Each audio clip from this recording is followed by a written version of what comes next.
Bonjour chers étudiants MSc, MBA, session de septembre et session de mars. Bienvenue Bilal et merci de me rejoindre pour cette petite capsule dont l'objectif est de faire un point suite aux réunions de délégués lors desquelles nous avons détecté que sur quelques projets, vous aviez encore un peu des problèmes d'information et ou de compréhension et nous voulions faire donc un point, vous l'avez deviné avec Bilal, sur le projet INSEC Citizenship dont vous connaissez par cœur avec ce petit document les tenants et les aboutissants, mais pour lesquels néanmoins vous avez certainement des questions de ce que j'en ai compris auxquelles il serait bon de répondre aujourd'hui. Alors, est-ce que tu peux nous dire déjà, Bilal, la façon dont toi tu organises les 2 journées qui sont dédiées à cet événement de citoyenneté dont je rappelle qu'il nous est imposé par notre régulateur, France Compétences, mais que nous essayons de tourner en quelque chose d'extrêmement pratique et voire pragmatique. Oui, alors très bien. La première journée en fait est basée sur la présentation de l'INSEC Citizenship. Qu'est-ce que c'est? Donc les M1 travaillent autour de la RSE et les M2 autour d'un projet libre, enfin de 3 projets libres, traitement de l'information et des médias, la RSE, discrimination, droit à l'égalité. Donc les M2 choisissent un sujet parmi ces 3 axes. Ils forment un groupe de 5 à 8 étudiants et ensuite je les aide à trouver un sujet et à faire une action par rapport à ce sujet. D'accord. Alors, sur les M1, donc, on est d'accord que c'est autour du module d'initiation à la RSE que tu les accompagnes, donc sur des actions très concrètes. Tu peux nous donner des exemples d'actions concrètes? Alors, très concrètes, ils peuvent se baser sur le calendrier du développement durable. Oui. Une action concrète, par exemple, un groupe de 6 va décider pour la journée mondiale de la forêt, va décider de faire une vidéo autour de ça et de planter des arbres. Ça va être leur action. Planter un arbre, on va comprendre que c'est la journée mondiale de la forêt, ils plantent un arbre justement par rapport aux incendies, à la déforestation, etc. Ok. Et alors, sur le projet libre autour d'un des 3 axes en M2, est-ce que tu peux nous donner un exemple? Parce que là, on parle plus d'actions de sensibilisation que d'actions concrètes. Est-ce que tu as 2-3 exemples de groupes d'étudiants qui ont déjà commencé à faire des choses intéressantes? Bien sûr.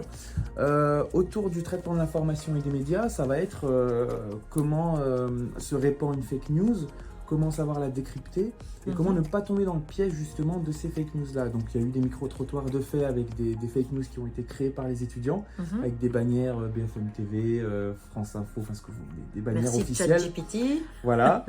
Merci l'intelligence artificielle, ouais. Et du coup les dérives de l'intelligence artificielle par rapport à ça. Donc j'ai eu beaucoup de sujets autour de ça, sur ce sujet-là. Et concernant discrimination et droit à l'égalité, j'ai beaucoup d'étudiants qui ont été confrontés à la discrimination et qui ont décidé de faire un jeu de rôle,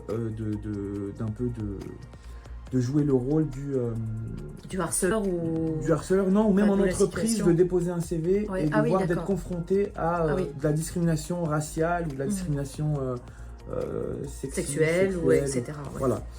Donc c'est un petit peu le thème. On est plutôt sur la sensibilisation. D'accord. Voilà.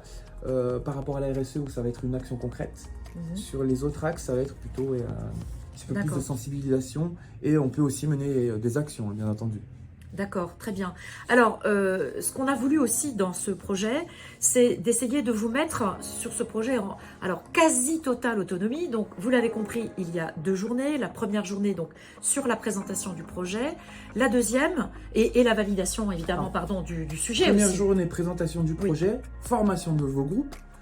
Et ensuite, validation du projet. Donc, d'où l'importance d'être là le premier jour, toute la matinée, parce que malheureusement, s'il y a il y a eu des absents, ils se retrouvent en fait sans groupe, sans sujet et sans avoir compris le projet Citizenship. Forcément. Sur la deuxième journée, donc qui a lieu plus tard dans l'année, le principe c'est de préparer la vidéo parce que c'est pas le tout d'avoir fait l'action, de l'avoir menée. Il faut aussi être capable de faire un rendu à travers un outil qui forcément nécessite un peu de stratégie et de technique. Qu'est-ce que tu peux donner comme conseil là-dessus, Bilal ? Alors concernant la vidéo en elle-même, l'élaboration de la vidéo. Alors l'élaboration de la vidéo, je donne des petits conseils simples. Filmer en mode paysage, en 60 images par seconde HD, c'est suffisant. Et faites attention aussi à la qualité, c'est-à-dire dans la vidéo, il faut absolument qu'on comprenne pourquoi vous avez choisi ce sujet, de traiter de ce sujet, et qu'on comprenne en fait du début à la fin là où vous voulez nous emmener. Donc si en fait vous traitez d'un sujet et que la vidéo est hors sujet, on ne comprend pas où vous avez voulu en venir, et ben votre vidéo sera pas bonne. D'où notre deuxième rendez-vous, pour que je puisse évaluer moi votre vidéo, voir un petit peu ce que vous avez fait et un petit peu vous aiguiller. Vous aurez un petit peu de temps aussi pour pouvoir la peaufiner. Donc c'est pour ça que c'est aussi important que vous fassiez peut-être en amont un storyboard, donc qui est ce document sur lequel vous dessinez les scènes que vous allez filmer. Très bien, alors pour le jury et la note, donc la note rentrera dans le bulletin de notes dans une unité de valeur qui s'appelle outils et méthodes professionnelles.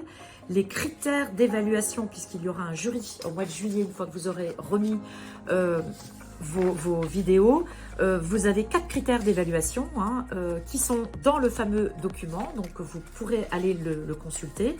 Et nous vous engageons vraiment à comprendre que l'autonomie, ça vous met d'abord en responsabilité de la réussite d'un projet, qu'on ne va pas vous forcer à faire absolument quelque chose que vous n'avez pas envie de faire. Donc pour ceux d'entre vous, parce qu'il y en a qui ne sont pas venus, qui trouvent que c'est pas intéressant, qui trouvent que le travail en équipe sur un sujet comme celui-là ne les concerne pas, vous êtes des adultes. Nous, ça ne nous pose aucun problème que vous ne le fassiez pas, même si nous sommes obligés évidemment de vous le proposer. Évidemment, dans ce cas, c'est 0, mais c'est un tout petit coefficient. J'ai entendu quand même que ça ne sert pas en entreprise, ça leur apprend rien. Alors, la RSE, c'est la responsabilité sociétale des entreprises qui est très importante justement dans vos entreprises, ou plus tard, si vous évoluez dans votre entreprise, vous serez confronté à la RSE. Donc c'est l'environnement, la discrimination, tout ça en fait fait partie de la RSE et notamment dans le module initiation à la RSE, on peut retrouver une vidéo dans l'épisode 1, je vous invite à le regarder, de toute façon il va falloir le faire, qui explique très bien la RSE donc en entreprise. Ouais. Que pour les M1, l'initiation à la RSE, je ne pense pas de toute façon que les M2 puissent le regarder. Voilà, donc écoutez, je pense que vous avez maintenant toutes les informations. Évidemment, si vous avez encore des questions, vous savez que c'est Bilal qui pourra vous répondre. Donc, zéro stress. Encore une fois, le coefficient de ce projet est vraiment très minime. C'est plus, en fait, d'abord pour répondre aux régulateurs, mais aussi parce qu'on s'est dit que ça pouvait être un sujet très intéressant pour vous, qui est relativement lié d'ailleurs à la partie soft skills, puisque ça vous permet de développer et de travailler vos soft skills. Donc, on est calme, on est tranquille, c'est un projet sur lequel on voudrait vraiment que vous vous fassiez plaisir. Donc, bon INSEC Citizenship. Et n'oubliez pas, les meilleures vidéos seront récompensées. Il y en aura 3. Voilà, donc à vous de jouer.